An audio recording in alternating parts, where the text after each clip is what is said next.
ये शख्स ना होता तो नहीं बन पाता राम मंदिर। रातों रात बाबरी मस्जिद में रखवा दी थी रामलला की मूर्ति। देश के पहले प्रधानमंत्री पंडित जवाहरलाल नेहरू के आदेश की अनदेखी कर के नायर, जो उस समय फैजाबाद के डीएम थे, 1949 में बाबरी मस्जिद में रखी गई रामलला की मूर्तियां नहीं हटवाई। फिर हिंदुओं में उनकी एक ऐसी छवि बनी, वह खुद और उनकी पत्नी शकुंतला नायर लोकसभा चुनाव जीते। यही नहीं, उनका ड्राइवर भी उत्तर प्रदेश में विधायक बन गया। अयोध्या के राम मंदिर में 22 जनवरी को रामलला की प्राण प्रतिष्ठा के भव्य कार्यक्रम की तैयारी अंतिम चरण में चल रही है। खुद प्रधानमंत्री नरेंद्र मोदी समारोह में शामिल होने के लिए अयोध्या पहुंचेंगे। इससे पहले उत्तर प्रदेश के मुख्यमंत्री योगी आदित्यनाथ कई कार्यक्रमों में हिस्सा लेंगे। इस दौरान उस शख्स को याद किया जाना लाजमी है जिसके रहते आजादी के कुछ समय बाद ही बाबरी मस्जिद में रातों रात रामलला की मूर्तियां रख दी गई। यही नहीं, उन्होंने तत्कालीन प्रधानमंत्री जवाहरलाल नेहरू के आदेश की अनदेखी करते हुए मूर्तियों को विवादित स्थल से हटवाने से भी इनकार कर दिया था।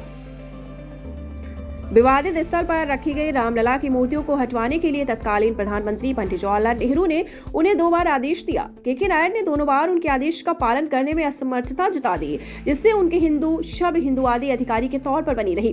बाद में इसका उन्हें बड़ा फायदा मिला। उन्होंने और उनकी पत्नी ने बाद में लोकसभा चुनाव लड़ा ही नहीं, जीता भी। यही नहीं, उनकी छवि का फायदा उनके ड्राइवर तक को मिला। दरअसल 22 और 23 दिसंबर 1949 की आधी रात बाबरी मस्जिद में कथित तौर पर गुपचुप तरीके से रामलला की मूर्तियां रख दी गई। इसके बाद अयोध्या में शोर मच गया कि जन्मभूमि में भगवान प्रकट हुए। लिब्राहन आयोग की रिपोर्ट के मुताबिक मौके पर तैनात कांस्टेबल माता प्रसाद ने घटना की सूचना थाना इंचार्ज राम दुबे को दी।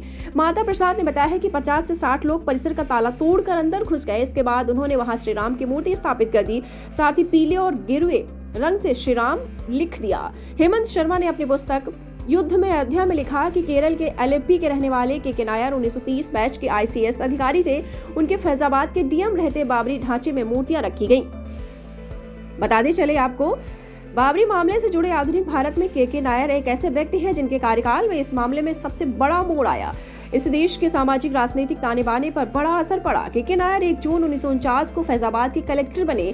23 दिसंबर 1949 को जब भगवान राम की मूर्तियां मस्जिद में रखी हुई थी तो नेहरू ने यूपी के तत्कालीन सीएम गोविंद वल्लभ पंत से तत्काल मूर्तियां हटवाने को कहा। उत्तर प्रदेश सरकार ने मूर्तियां हटवाने का आदेश दिया, लेकिन जिला मजिस्ट्रेट के नायर ने दंगों और हिंदुओं की भावनाओं के भड़कने के डर से इस आदेश को पूरा करने में असमर्थता जताई। तत्कालीन पीएम नेहरू ने मूर्तियां हटवाने को दोबारा कहा तो नायर ने सरकार को लिखा कि मूर्तियां हटाने से पहले मुझे हटाया जाए। देश के सांप्रदायिक माहौल को देखते हुए सरकार पीछे हट गई। डीएम नायर ने 1952 में स्वैच्छिक सेवानिवृत्ति ले ली। फिर देश की 4थी लोकसभा के लिए उत्तर प्रदेश की बहराइच सीट से जनसंघ के टिकट पर चुनाव लड़ा और जीत गए। उनकी पत्नी शकुंतला नायर भी जनसंघ के टिकट पर केसरगंज से 3 बार लोकसभा पहुंची।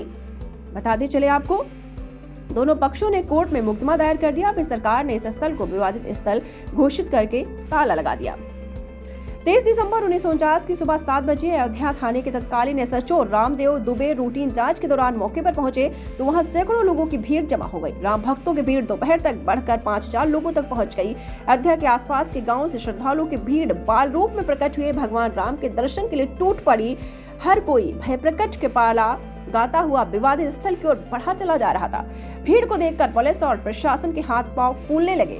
लेकिन एक समय ऐसा भी था जब यूपी के मुख्यमंत्री रहे, आपको बता दें, मुलायम सिंह यादव ने गोलियां चलाने का आदेश दे दिया। तभी से मुलायम सिंह यादव की जो छवि है मुल्ला और मुलायम के रूप में हो गई थी।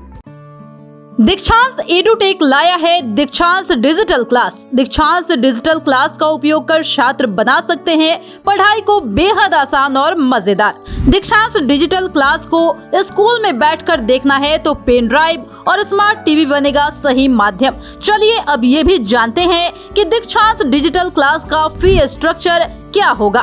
नर्सरी से लेकर यूकेजी के लिए 7000, नर्सरी से लेकर दूसरी कक्षा के लिए 12000, नर्सरी से लेकर 5वीं तक के लिए 18000, नर्सरी से लेकर 8वीं तक के लिए 24000, नर्सरी से लेकर 10वीं तक के लिए 30000। अगर आपको डेमो करना है तो उसके लिए आप दीक्षांत डिजिटल क्लास के YouTube चैनल को विजिट कर सकते हैं। हमारे YouTube चैनल को सब्सक्राइब और Facebook पेज को लाइक करना ना भूलें। धन्यवाद।